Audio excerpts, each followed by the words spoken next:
RTP.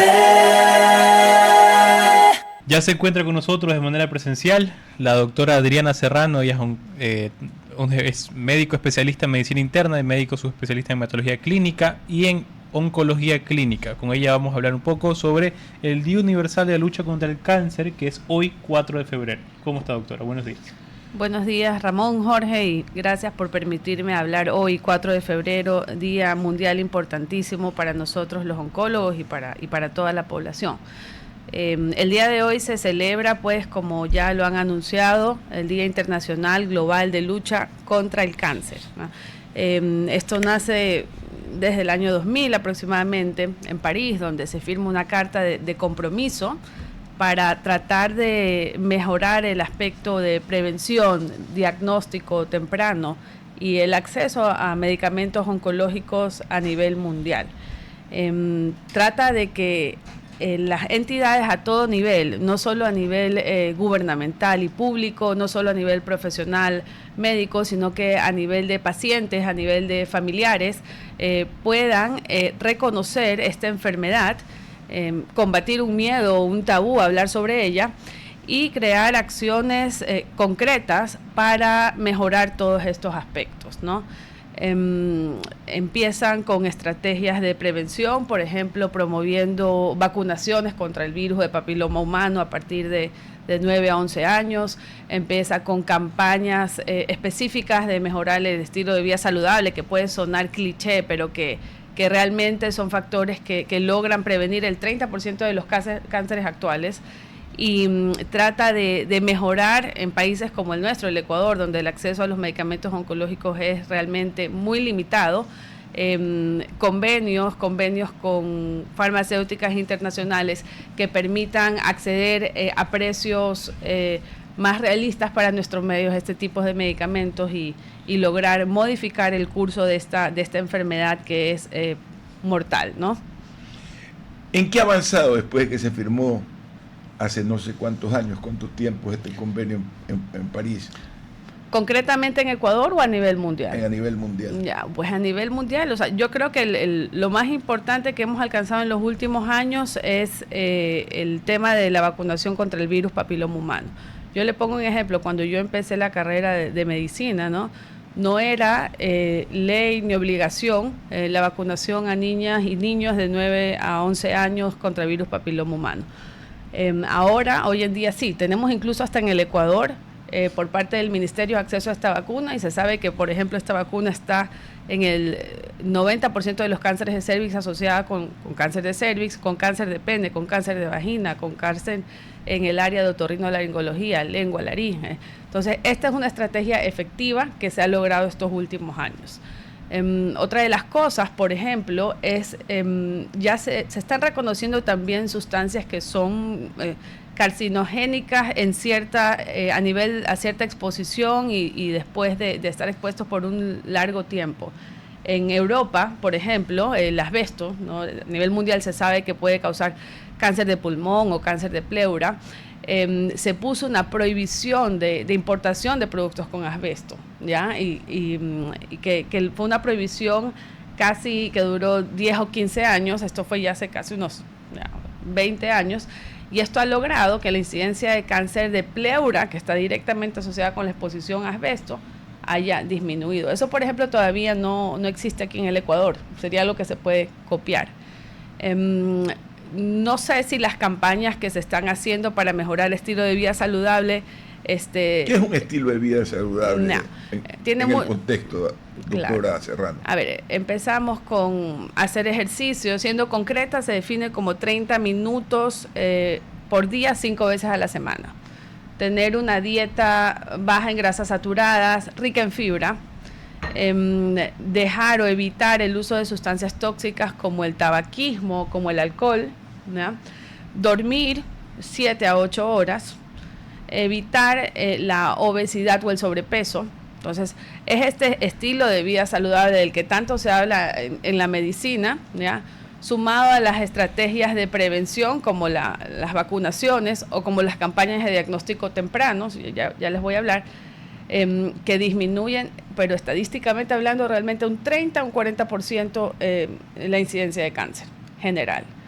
Entonces, es verdad que tenemos un 50-60% de pacientes que a pesar de que hacen todas estas estrategias, tienen cáncer, ¿no? Ahí realmente ya son procesos aleatorios, ¿verdad? Todos nosotros producimos todos los días células cancerígenas, todos. ¿Es una malformación celular o de qué se trata? Ya. En alemán se dice cangrejo, ¿no? Al Krebs, ¿no? Cáncer se llama Krebs, sí, como cangrejo. Y es que nuestras células acumulan a lo largo de la vida defectos genéticos en el ADN. Mientras mayores somos, mayores defectos genéticos tenemos. Pero el sistema inmune está en la capacidad de reconocer estos defectos genéticos, repararlos y eliminar esa célula.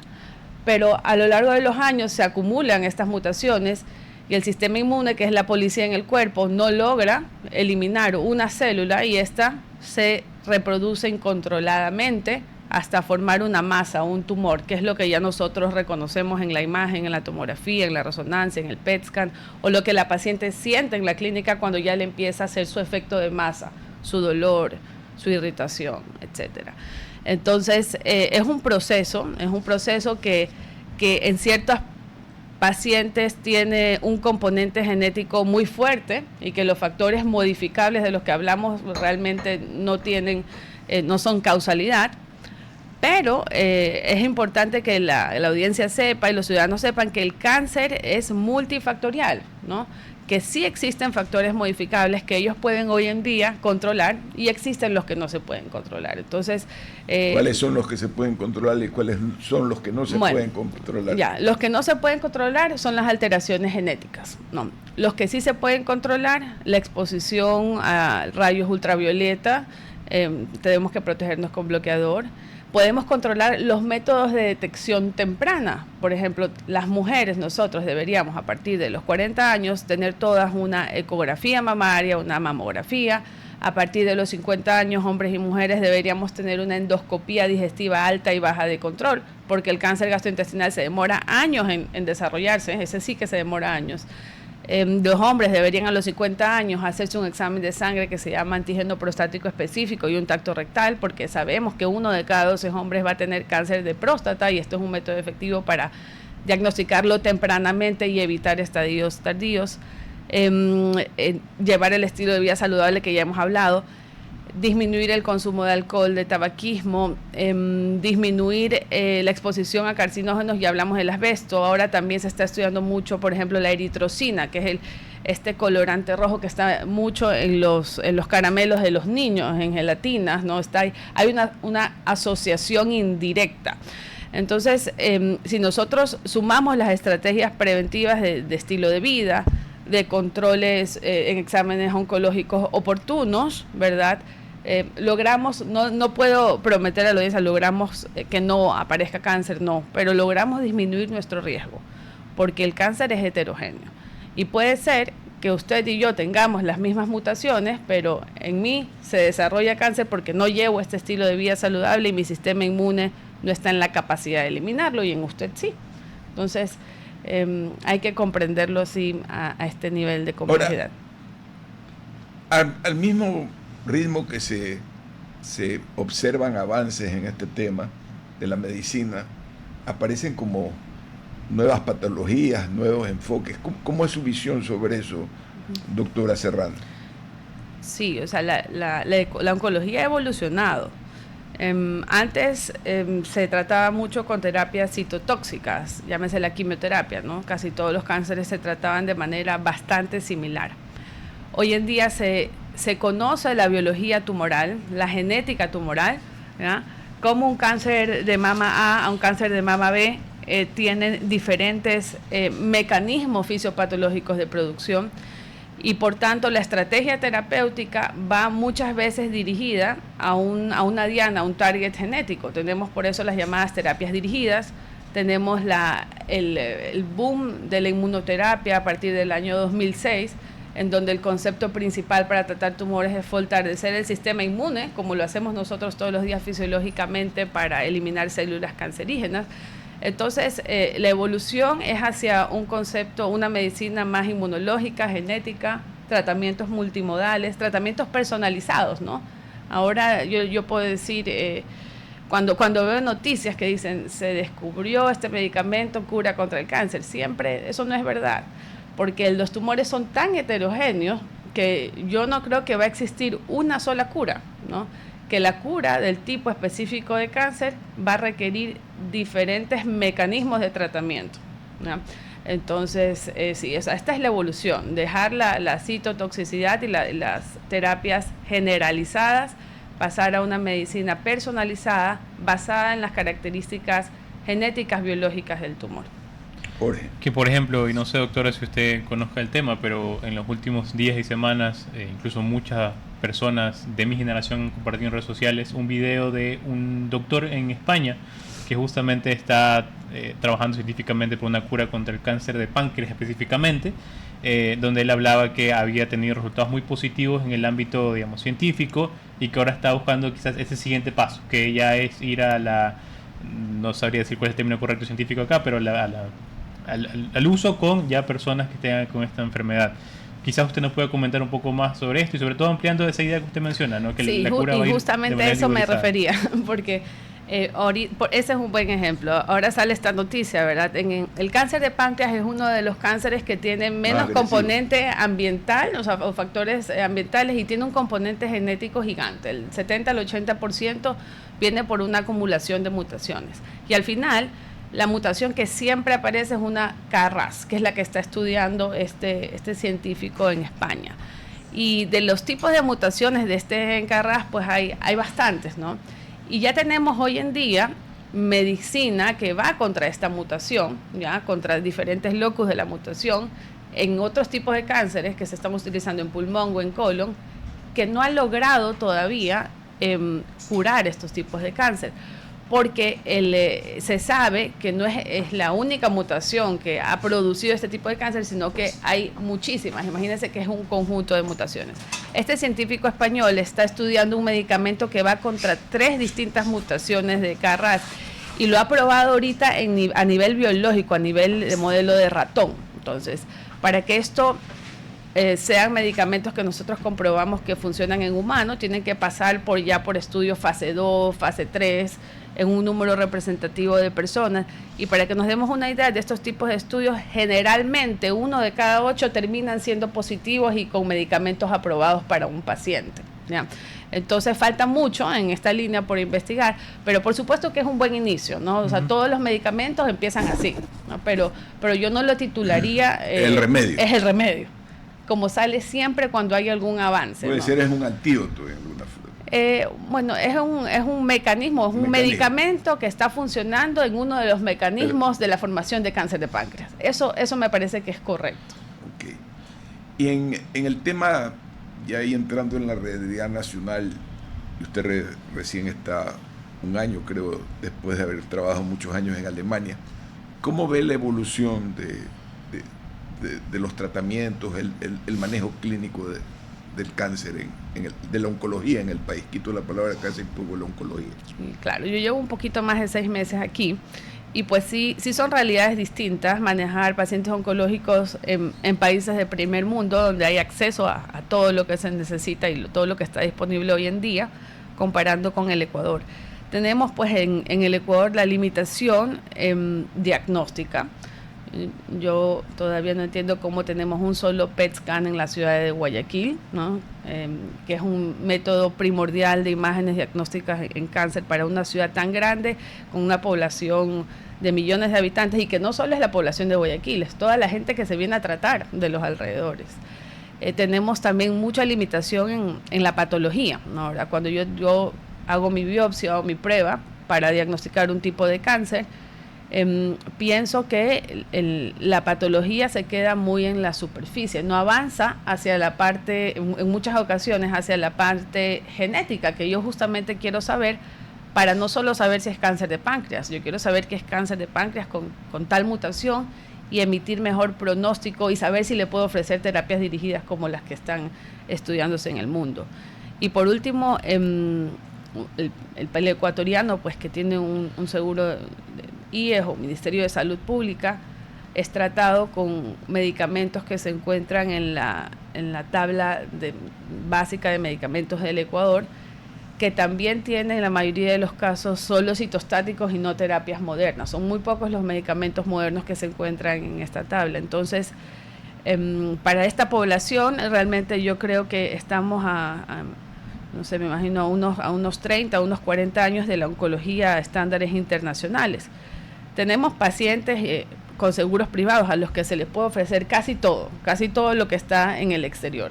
Pero si nos vamos a la gran masa, a la gran mayoría, ese 70, 80% o más de pacientes que no tienen un seguro privado, pues sí estamos muy lejos de alcanzar estándares internacionales. ¿Usted es hematóloga? Sí, yo soy hematóloga clínica y oncóloga clínica, esas son las dos especialidades. Iba la pregunta, en el campo de la sangre, ¿cómo ha ido el desarrollo? Algunos amigos murieron en su momento por temas de cáncer sanguíneo. ¿Cómo ha evolucionado eso, doctora? En el área de hemato-oncología, el área de hemato-oncología siempre va un poco más adelante del área de los tumores sólidos. Hay mucha más investigación, ¿ya? ¿Por qué? Porque imagínense que nuestra médula ósea produce 2 millones de células en un segundo. O sea, producimos casi 200.000 millones de células al día. Entonces, es un tejido muy activo y muy sensible a la terapia oncológica. Mientras más activo es el tejido, es más eficiente la terapia porque coge más el medicamento. Entonces, la hematología se la toma generalmente siempre de ejemplo o de base en la evolución de las enfermedades oncológicas. Entonces, todos estos medicamentos de los que yo hablo, inmunoterapia o terapia genética, primero se descubrieron o se probaron en leucemias, en linfomas, y luego empezaron a traspolarse generalmente a la oncología clínica, que ya es el tumor sólido, ¿no? Y sí, entonces yo veo la hematología clínica, yo creería que en el área de oncología me atrevería a decir que es, está en primera línea en cuanto a investigación.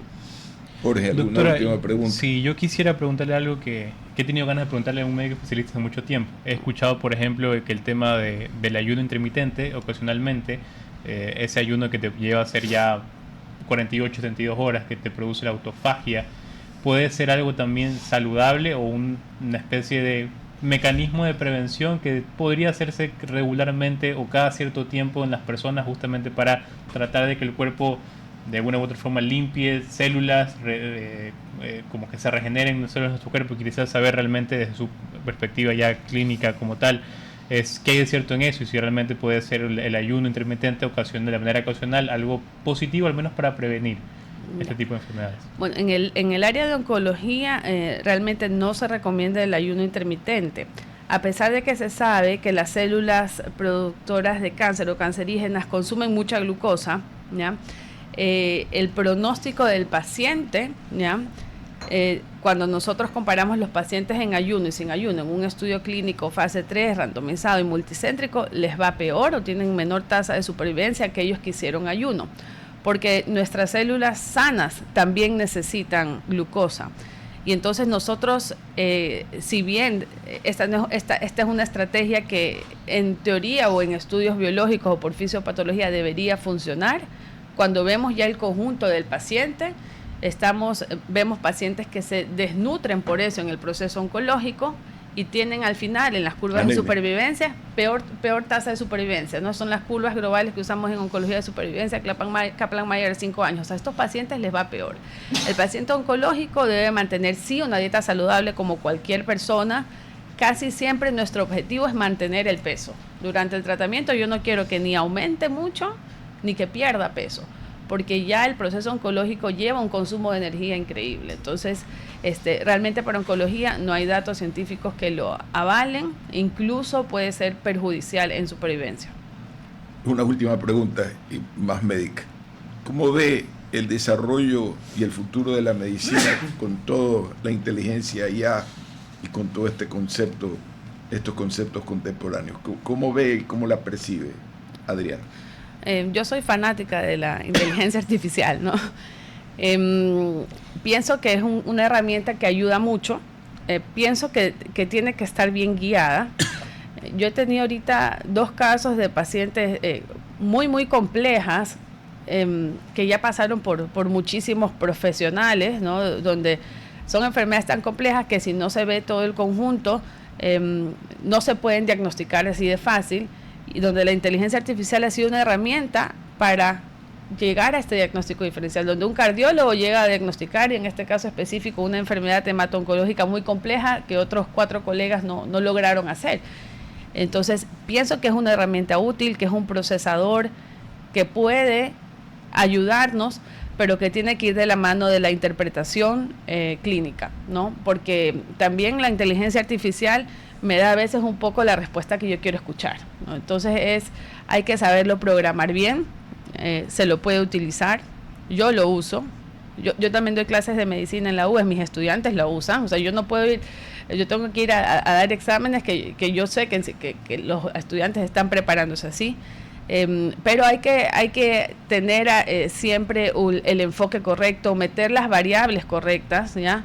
Entonces pienso que aislada o solita también puede llevar a falsos positivos, a diagnosticar cosas que el paciente no tiene. Hay que interpretarlo por un profesional.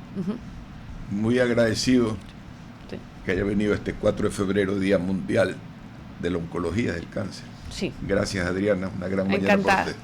Gracias, Vamos al corte Jorge, comercial. gracias. Ya. RTP